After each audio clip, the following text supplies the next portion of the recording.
Sucipto, Fauzia Malika, Muhammad Fahmi, Muhammad Iman, Muhammad Rajib, Nadia Alicia, Sakit, Nisrina Naila, Isya Nuraini, Sabrina Naura. Nah, ternyata ada teman kita yang nggak masuk satu ya. Kita kemarin sudah mempelajari tentang pembelajaran sudut. Lah, kemarin sudut. Sekarang dari sudut itu kita bisa mengambil data. Nah, kita sekarang mempelajari tentang data. Sudah dibaca belum? Belum. Nah, sekarang data. Data itu apa sih? Data itu adalah informasi dalam bentuk angka, lambang, atau nilai lain yang dapat melakukan suatu kondisi tertentu.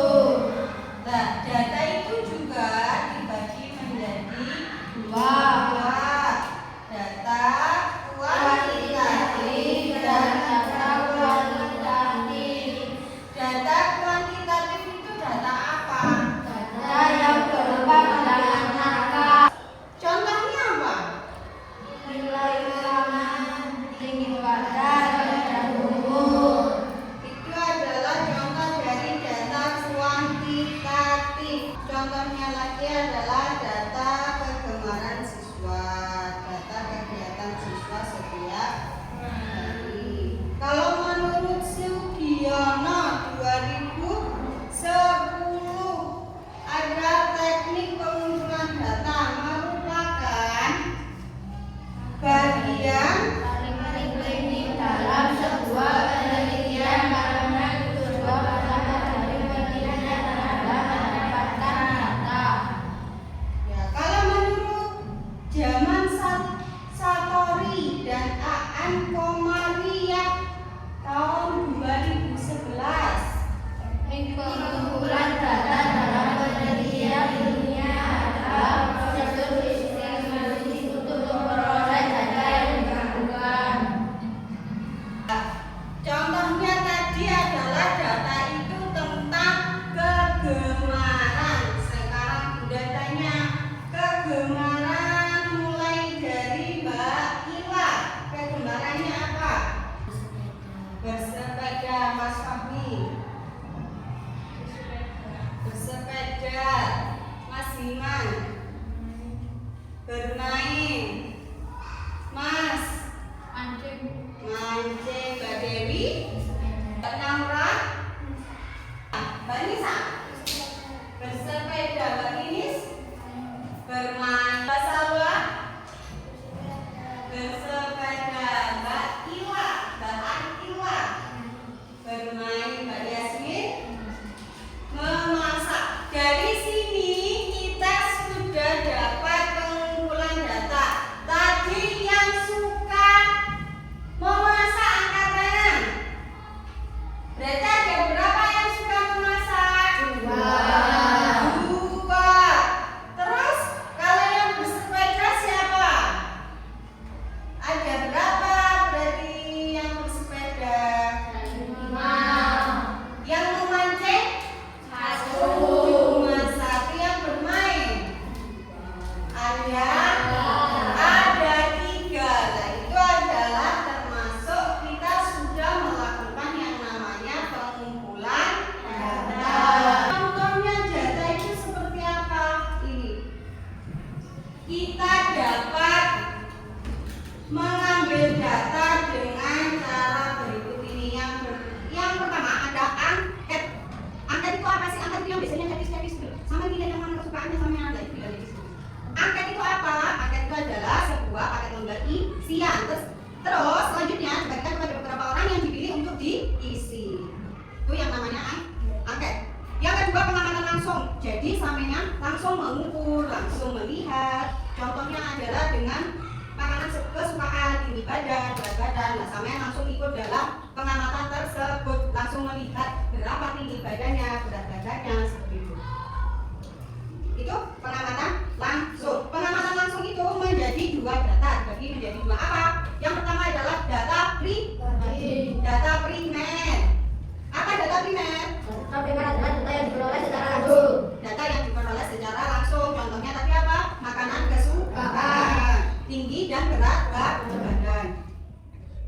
kedua, data sekunder. Apa itu data sekunder? Contohnya,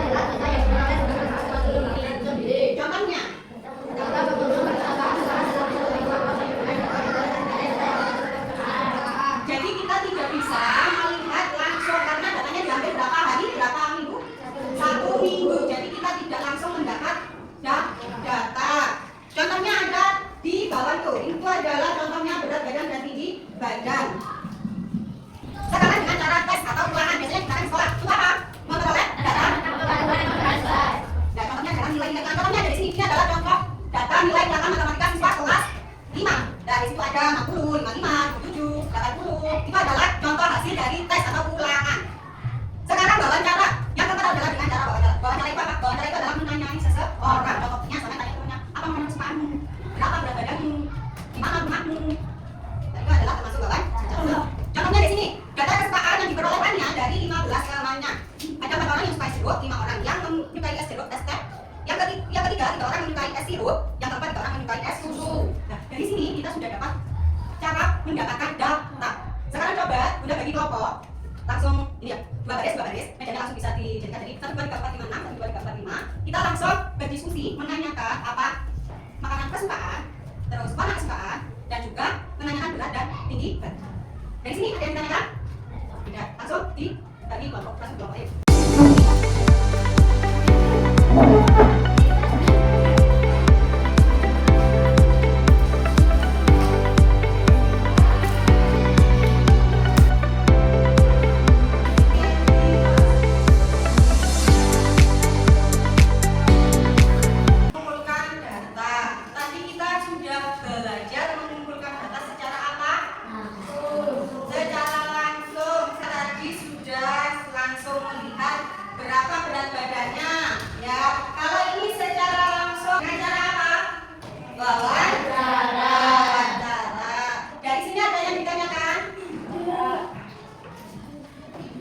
Kalau gitu kita sudah akhiri, sesudah belajar, marilah kita berdoa mulai. Alhamdulillahirabbil alamin. Amin. Wassalamualaikum warahmatullahi wabarakatuh. Waalaikumsalam warahmatullahi wabarakatuh. Assalamualaikum warahmatullahi wabarakatuh. Waalaikumsalam warahmatullahi wabarakatuh. Apa kabarnya hari ini? Alhamdulillah, sehat, cerdas, berprestasi, luar biasa. Allahu Akbar. Nah, asal terlebih dahulu, Mbak Akilan Abang, Mbak Akilan Nur, Mbak Dewi Masito, Mbak Kia Manika Asalwa, Muhammad Tabi, Muhammad Ilman, Muhammad Rashid, Mbak Nadia, Mbak Nisrina, Mbak Nisha. Jadi ada teman kita yang tidak masuk dikarenakan sakit. Kita tujuannya kita mempelajari ini adalah untuk memahami cara membaca dan menaksir informasi dari diagram batang. Yang kedua, siswa mampu membuat kesimpulan dari data diagram batang. Materi sebelumnya kemarin kita sudah mempelajari tentang bagaimana kita memperoleh data dengan beberapa cara. Yang kita pelajari kemarin, kita praktekkan kemarin adalah yang pertama secara langsung, yaitu berat badan dan tinggi badan. Yang kedua kita praktekkan yaitu dengan cara wawancara. Cara kemarin adalah yang ditanyakan adalah hobi. Nah, kemarin disajikan dengan tabel. Nah, sekarang kita mempelajari tentang diagram batang. Contohnya diagram batang ada di halaman 76. Mas Fahmi, tolong dibuka halaman 76. Nah, itu ada contoh dari diagram batang. Diagram batang itu adalah diagram atau penyajian data dalam bentuk balok-balok batang. Bisa tegak dan juga bisa vertikal. Membuat contoh diagram batang. Yang atas ini adalah diagram batang vertikal, yaitu tegak berdiri. Dan lagi saya horizontal, ini ke samping. Nah, namanya sumbu itu yang mana? Sumbu itu yang ini. Ini adalah sumbu. Jadi diagram batang itu mempunyai sumbu. Jadi ini namanya sumbu.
badan tertinggi.